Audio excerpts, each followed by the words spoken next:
Attention patrons, the park is now closed. Please make your way to the car park at your earliest convenience. Employees prepare the park for shutdown.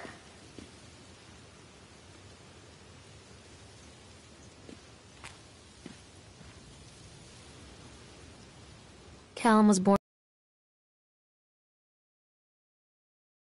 in the world.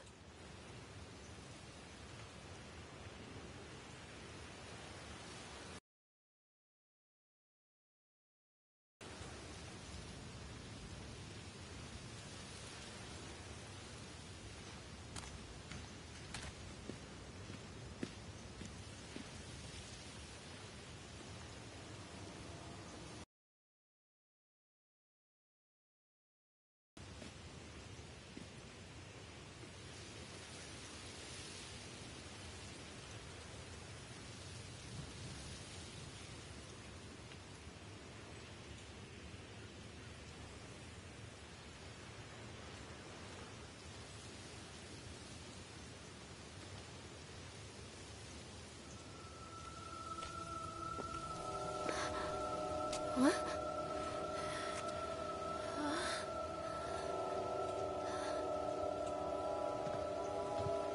Hey, Lorraine.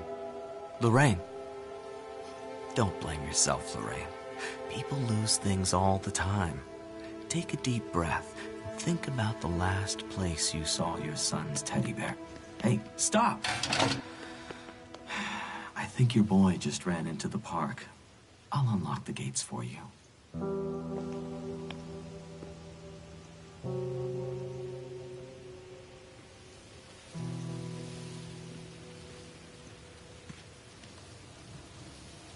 Callum, where are you going? Over here! Callum, where are you going? Over here! Callum, I told you to wait in the car. There's Catch me, something Mommy. special about the entrance to an amusement park. A line drawn between the real world and the world of whimsy within. On this side, the apathy of our everyday lives. And on the other, anything we might dare to dream. It's no wonder Callum ran back inside. I wouldn't want to leave either. Attention employees, the park is now closed. Have a safe journey home.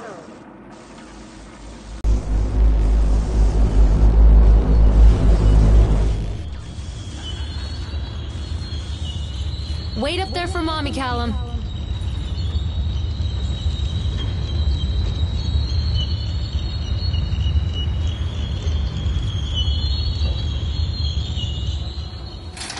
Oh, God. The park. What happened here? You can't catch me.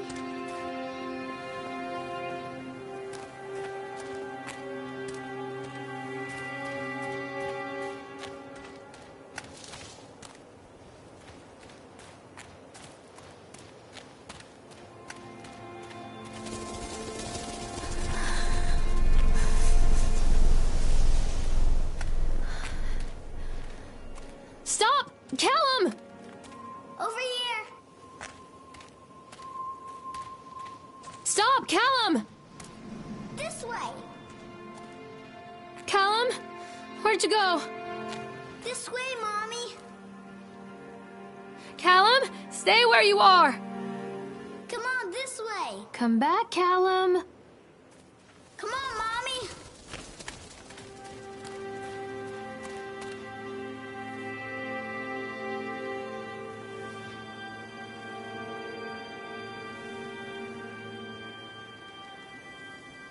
Where are you? This way! Chad the Chipmunk, huh? Just a drunk guy in a suit.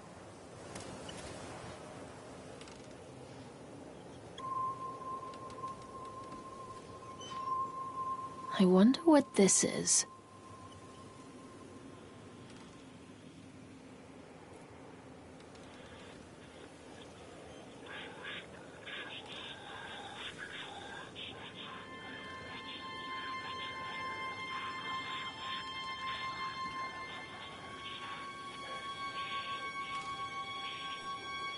Wait for Mommy!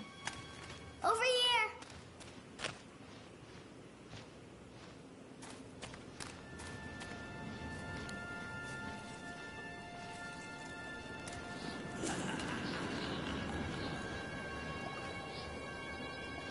Callum, stay where you are!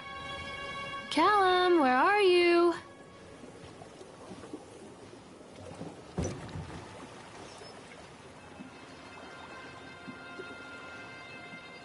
Come on, Mommy. Hello?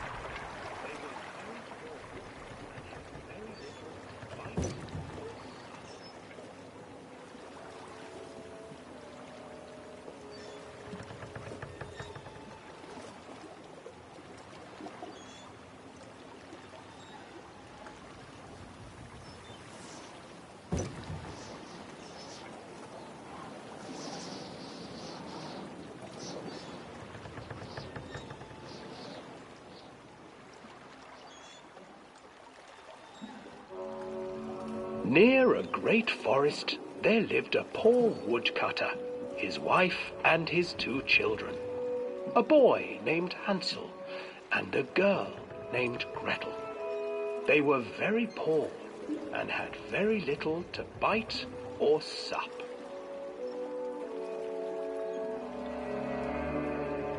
"What will become of us?" the woodcutter asked his wife one night. "I tell you what, husband, we will take the children into the thickest part of the forest tomorrow and abandon them there." "No, my wife, I cannot do that," said the man. "Then we will all 4 starve, you fool." Hansel and Gretel overheard their parents talking, and Gretel began to weep. "Do not fret, Gretel," Hansel said. He crept out of the hut and gathered white stones from the ground to fill his pockets.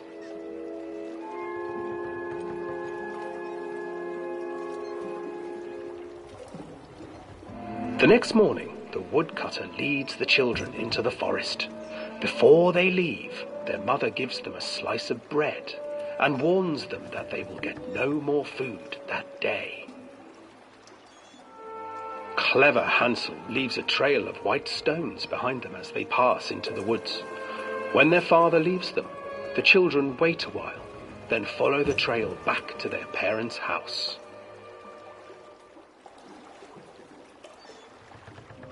After receiving a thorough scolding from their parents for getting lost in the woods, the children are sent to bed without any supper.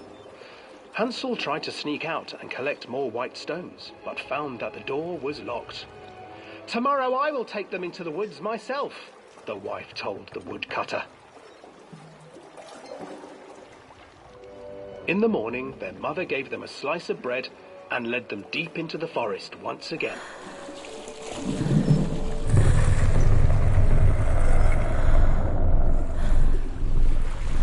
Hansel broke his bread into pieces and left a trail of breadcrumbs to lead them safely home.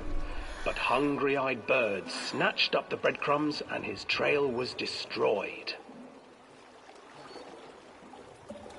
Abandoned by their parents and unable to find the trail home, the children wandered in the forest for 3 days.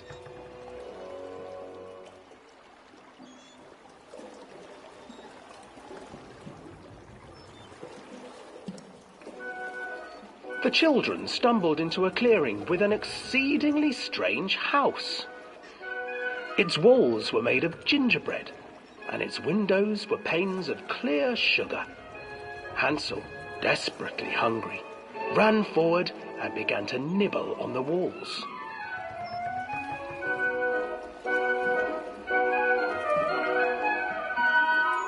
"Nibble, nibble, little mouse. Who is nibbling at my house?" And owing around with cloudy eyes. "Oh, you dear children, who brought you here? Just come in and stay with me." No harm will come to you. But Hansel and Gretel stayed back, for the old woman reminded them of their cruel mother. Come, children, don't be afraid. I have something for you. The old woman offered them 2 enormous lollipops. The children took them and began to eat. You see, nothing to fear here. Come inside, the old woman urged, and the children, still licking their sweets, followed.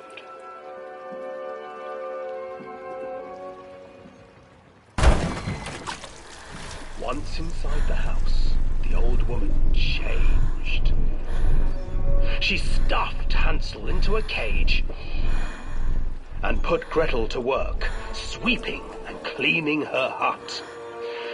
Your brother will make a good mouthful, the old witch told Gretel. Once he is fattened up, I shall feast upon him.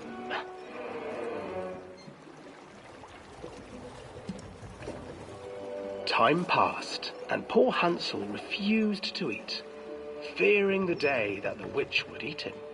The witch, for her part, grew impatient. Today I will cook and eat your brother, Gretel. Climb inside and light the oven. But Gretel pretended not to understand. I do not know how.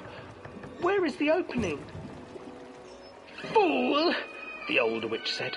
The opening is here. And she moved to show Gretel. Seizing her courage, brave Gretel gave the witch a shove, and the old crone tumbled forward into the oven. Gretel slid a large iron bolt over the door to the oven. Gretel freed her brother Hansel, and together they lit a fire beneath the oven. And though she screamed and begged, the children sat by the oven until her screams had stilled, and the witch was cooked. And then, because even children can't survive on sweets, they divided up the body of the old witch and ate her.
Hansel and Gretel. I used to read it to Callum when the electricity was shut off. Those poor children. The whole world against them. The forest, the birds, the old witch, even their own parents. I used to imagine that Callum and I were the kids in that story. Not mother and son, but brother and sister, hand in hand against the unkind world. We were always hungry, looking for our own house made of candy. Looking for the sweetness that could take the pain away. Hunger leads people to desperate, terrible places where the tree branches reach like claws.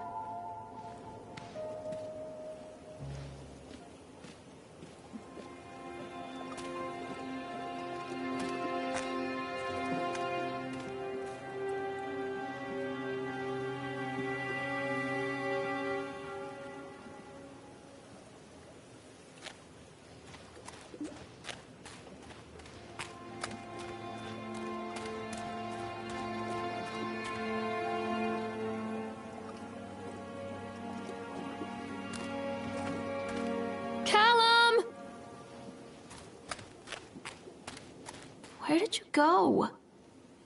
Follow the trail. Mommy needs to see you, Callum. Catch me, Mommy. Where are you? This way, Mommy.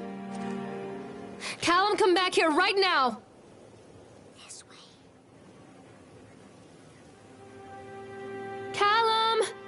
Where did you go?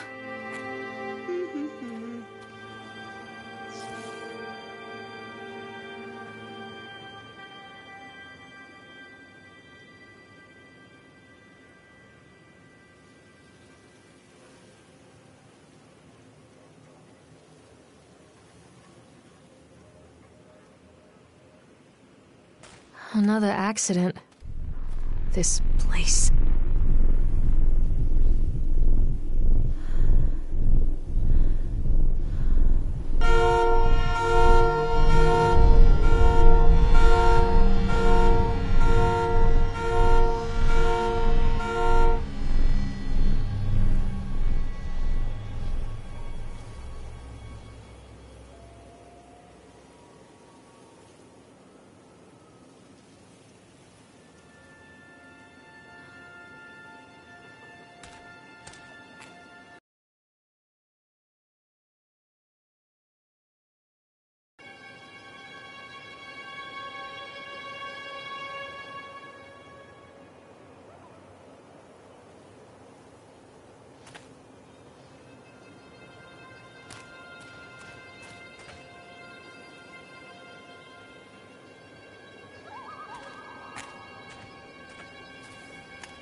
Don't hide from me, Callum! Over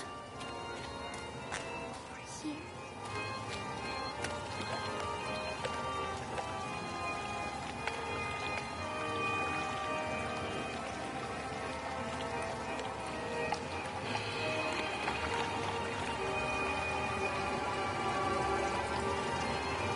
This old thing used to make the blood run to my head. Make me dizzy.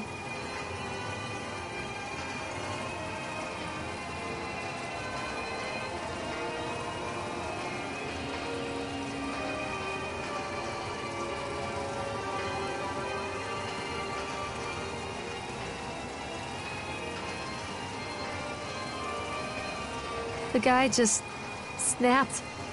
Those poor kids.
Callum?